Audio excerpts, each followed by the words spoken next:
Why did you not put you? We are quarterman. We are telling Aye, we young women are known. Aye, jam tie we have yet. Jam tie we have yet. Don't kill Magambia. Don't kill Magandi, oh, one wood Ariaga. Don't ram, don't twally. Don't ram Malawi. Don't ram by. Aye, more, in some more, in a low yellow.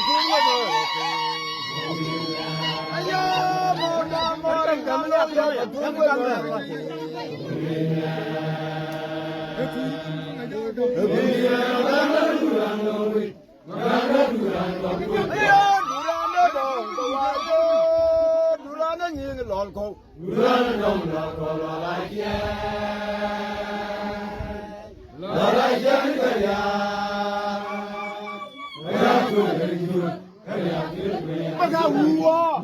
Why, Mongo? You do college, Kawaro, do college,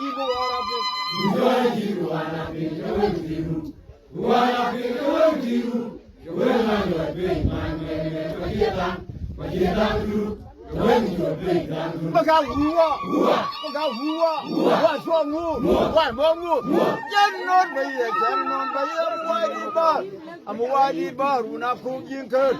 We are carbon, we are young and unknown.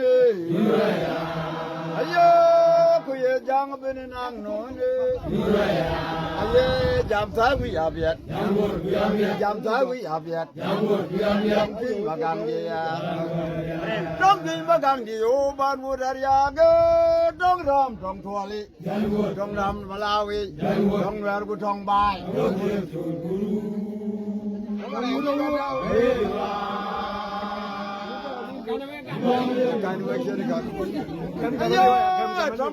Tom told you live Maranti.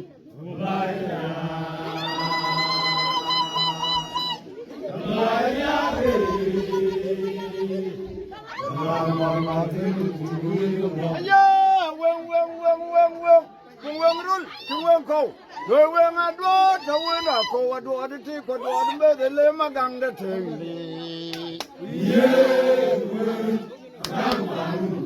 How are you, Nare?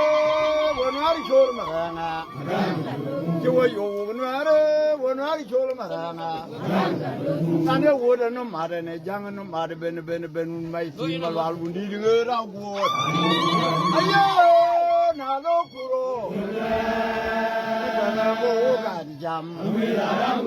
Are you wearing no treasure? You wearing a quid and y'all left in Maganga Shoro? Now, Lokuro, jam. Ayo, enjoy more. Enjoy more, y'all know you're my